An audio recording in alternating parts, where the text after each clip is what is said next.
Welcome. You're listening to the Leading Hope Podcast. My name is VJ Williams, here with my friend and pastor Kevin Jack. Thank you for joining us and taking time out of your day to become a better leader. If you're new, we release a new episode every Wednesday. Easiest way to remember every week is to hit that subscribe button, get that automatically downloaded to your favorite podcast platform. Also share this with a friend on Facebook, YouTube, Instagram, all the good ones. All the good ones. So please rate and review on Apple Podcasts. A few extra minutes will absolutely help get this in the hands of so many more leaders like you who are trying to get better like us. Visit leadinghope.online to get updates, find out more about the Leading Hope community. Today, Kevin, we continue our series on 3D leadership. 3D. This is episode 187, Leading Across. Oh, you kind of put a T on the across. Across. Yeah, there you go. Across. Let me start again. 187, leading across. Or leading across, if that's how you want to say it. Across. I thought I was going into something else, I think. I was wanting it to have a leading across teams, right? That's hilarious. Across teams. And it just stopped at across. Got it. So in this series, we are talking about the three distinct relationships in leadership in terms of the org chart: up, down, and across. So up, hey, leading under authority; down, leading with authority; and across really is, hey, leading with no authority whatsoever. And so let me paint the scenario. You are a team member, a peer, a co-worker. That means you have teammates, peers, and co-workers. And what our belief in this is that while there are distinct skills, competencies you need to know how to lead well in each of these directions, that as you improve in any of them, it will improve all of them. And so I think this is the one, if I could say, like, this is the most important set of leadership skills to learn, okay?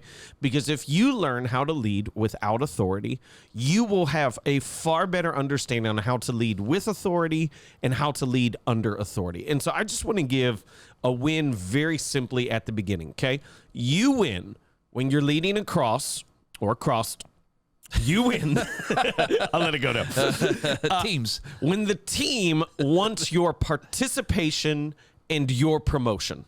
When the team wants you to be involved and then in the future wants you to have authority, that is the win there. Obviously, as part of this is your team has reached its goals, these other pieces, but that is what you're really looking for.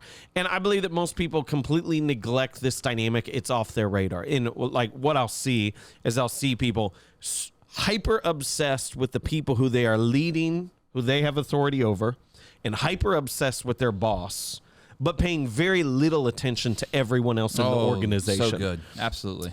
Except for maybe there's 10%, and they spend all their time just sitting in their teammates' cubicles, hanging out. Yeah. But they don't have jobs for long.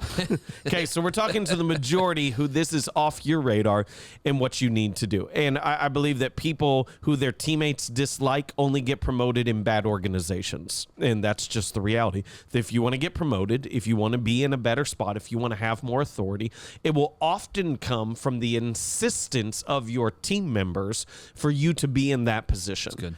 And so you need to learn how to lead across. So I just want to give you a couple things today. This is less of an overarching, hey, this is how to make it work. This is what to do. This is your focus. I just want to give you a couple things I believe you need to be mindful of as you lead without authority. First one is this: how you create that dynamic where the team wants your participation and promotion. 3 ideas. Idea number 1, you do what you say you're going to do. Whoa. It really got me going. Shocking. It is. I know. It is. You do what you say you're going to do. The deadlines are met. Obligations are kept. If you say it's going to happen, people know it's going to happen. And the reality is that that is such a simple, obvious thing, but that is the source of the vast majority of anyone's credibility. It is. I said I will have this completed by this date. You don't have to check in. You don't have to monitor. You don't have to see how it's going. You don't have to get progress reports every step of the way. Okay, communication is part of this, of letting other people know where you're headed. Yeah. But the vast majority of that communication actually even becomes unnecessary if people know that you are going to do what you said you're going to do.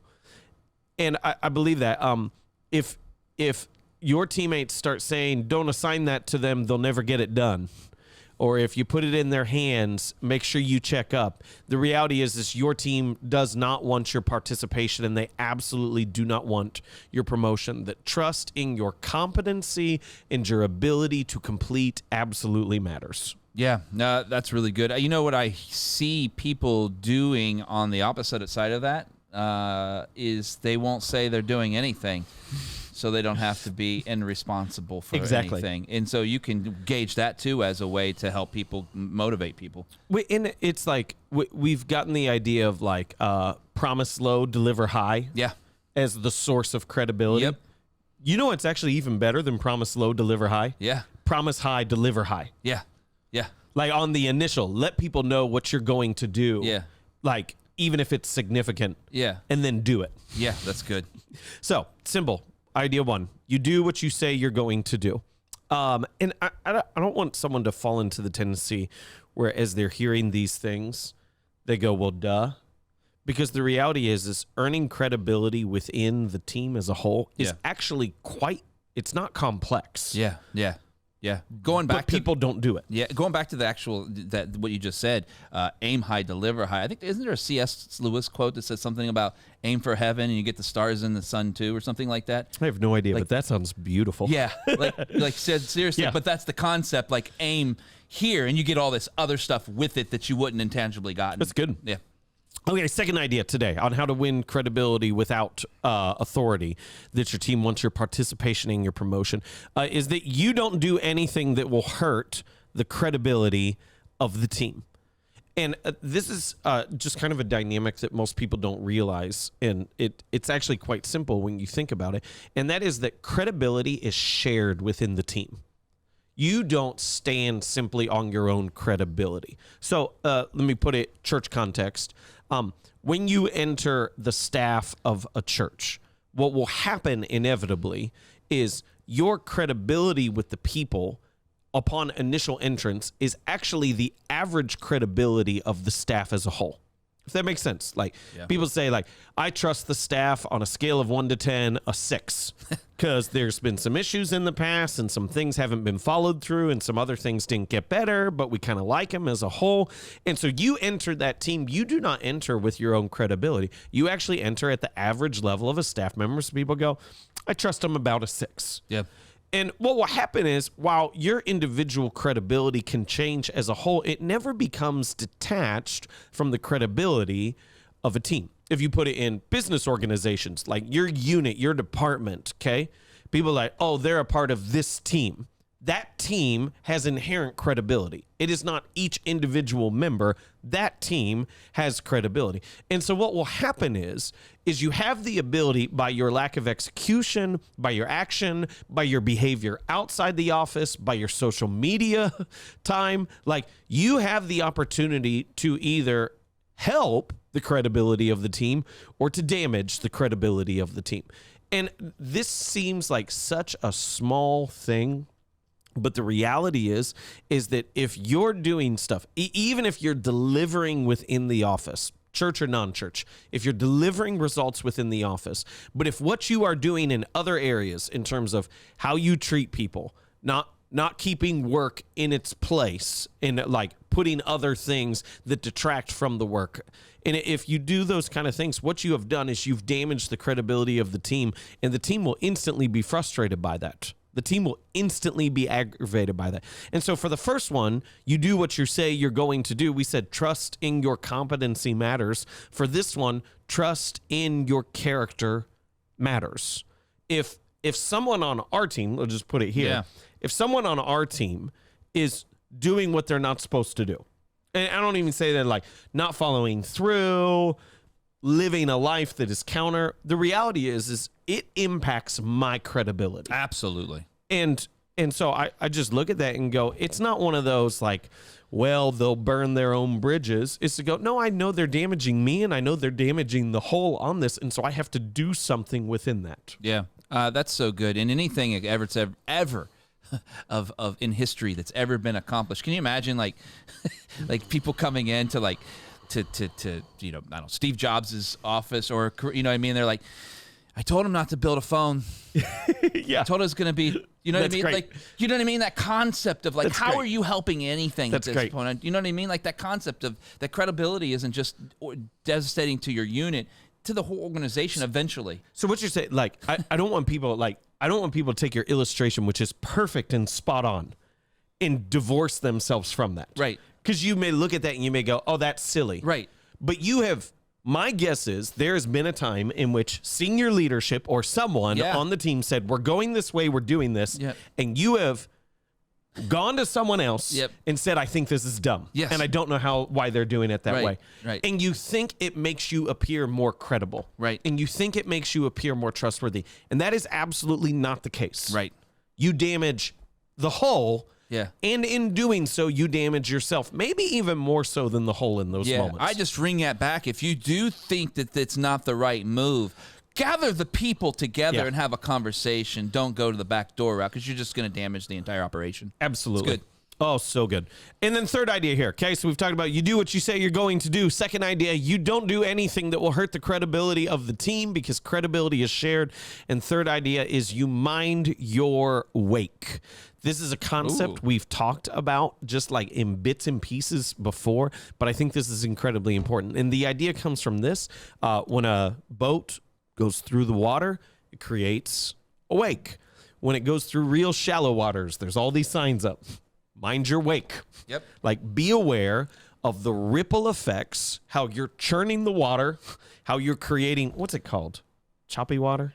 Yeah. Sure. How you're creating choppy water for any other people, watercraft, anything like that. There are more people on the water than you. There are more people on the water than you. Yeah. It's a great statement. Yeah. And so this is just like, I don't mean this, people are going to want like nitty gritty. Yeah. And all it really means on this is the idea that like you're aware of how your actions impact others. Like you are mindful that you are not the only person on the team. You're not the only person in the organization. And so to mind your wake is to be aware, hey, if I miss a deadline, what does it mean? If I'm absent, what happens? If I don't show up to work on time, how does that impact others? If I'm not communicating about my progress and other pieces, what impact does it make on others? And if I could just give like really simply, okay, when you act and don't act in an organization, it impacts those around you. Yeah. If you are unaware of that, then you are not leading well across. Yeah. And so the easiest way to become aware of that is just to simply ask. Yeah. And to say like literally go to a team member, like, hey, is there anything that I'm doing or not doing that I need to be aware of? Yep. That is not a hard question in any way. No. You have more on that? No. So three incredible things to think about, and you think that, oh, this is obvious, but we don't put them into practice 100% of the time. Absolutely. You started with you do what you say you're going to do. It seems obvious, but there's a lot within that. You don't do anything that will hurt the credibility of the team. Also, same concept. I want to spend some time on this. You mind your wake, because I know for my experiences in medium to large corporations, large organizations, that's the one that seems to be dismissed the most. Oh yeah. Especially when you get to large sizes, because at the top of an executive level, the head of the organization, they're making decisions that, if I'm in a small organization, maybe I don't know, I have a newspaper company and you know what I mean, it's just me and three other dudes. I'm probably going to the delivery guy and goes, are you able to make all these deliveries? Yeah. Like, I have that relationship with that guy. Yes. I'm not That's having good. that relationship at a 500 plus organization or even 50, right? And so this wake becomes real interesting. What's some things that you employ to make sure the decisions that you're making for this size organization because this is the largest organization that you've led. Yeah. And we're 50 to 70 people, I think. What do you do to make sure the decisions you make is going to not create choppy waters for everyone at every level? It's really interesting that you like, just the realization for me is that like for most people, pastoring is about the size of the church. Yeah. But it's a radically different thing based upon the size of the staff. Yes. And like when we have like a sports ministry and a counseling center and a daycare, the number of people who are employed through our organization is very significant. Yeah. And so to go it's like seasonal too. It rolls on, it rolls off. It's never the same. Yeah. And so it's just really funny because I go like, I know how to speak to that many people. Yep. But to how to lead that many people who depend upon this income and have to work together is a radically different thing. Yes. So I would just say it as, so to take it back through what you said, like in a smaller organization, everyone who's working in it eventually sits at the same table. Yeah. In our size organization, that is not the case. Like everyone who is working in it and whose work impacts each other, they might not even always know each other's names. Right. And that's like what gets really nuts on there. Yep. And so I would just always say like my goal is a couple things that I'm trying to do is I'm trying to, the phrase we use now is turn signals. Yep. Before a decision is made, we cue that the decision is about to be enacted. Yeah. Talk more about that, like, because people want to turn. You're talking about the car, a literal car. So the idea being like, hey, before you in vehicles, right? Before you switch lanes, you're supposed to. You're supposed to signal. Yeah. Amazing devices. It's absolutely phenomenal. It's really helpful. Yeah. Because you can't yell, hey, I'm turning! Go right! Yeah. They created these things on purpose. Yeah. And the reason why is because I assume at some point in history, people were just smashing into each other. Sorry. Because they Wish I had some kind of device on my car to let you know I was turning. But like the turn signal, letting you know the direction I'm about to go before I go is meant to prevent an accident. Yeah. And I believe it's the same thing with organizations and decisions. So good. We give a heads up. Absolutely. Hey, this is going to happen. Yep. Here's why. And we want to give a window between when the decision is made and when the decision is implemented. Yep. That way, if there's any significant effect, if dire need, we've got a chance to roll it back. Yeah. The other piece is we get an opportunity to get our ducks in a row. I would say the other big thing that I'm just always mindful of is when we create high trust, high conflict cultures, those issues will naturally come to the surface. Yeah. I don't have time to run company-wide surveys once a month. Is there anything bothering you? Am I doing anything? I'd rather put all my effort in creating a high conflict, high trust culture so it naturally comes to the surface as quick as possible. Yeah, in a big corporation, this one, again, I'll just go back to the experiences. Man, the times that were great in the You Mind Your Wake was when the organization, like something might be silly, like you're changing your healthcare provider, but it's going to affect 10,000 people. The more time that you let them know the signals that you're giving up front, at least they may not like it. Maybe they like their healthcare provider, right? But at least you gave them enough time to make an educated decision for their family. And they may have someone sick or nothing, and being able to do that's really important. And I think it gets lost the bigger the organization gets. It's really good, V. Good. What else you got for us? Well, I think that's what I really want to just kind of like drill in today is that being a good teammate matters. Like, it matters for your execution. It matters for the quality of your work. It matters for your teammates' execution and the quality of their work. And the reality is that, like, hey, if you want people to want you to be involved and want you to be promoted, you have to know how to be a good teammate. And it's actually not complex. Like, you say what you're going to do.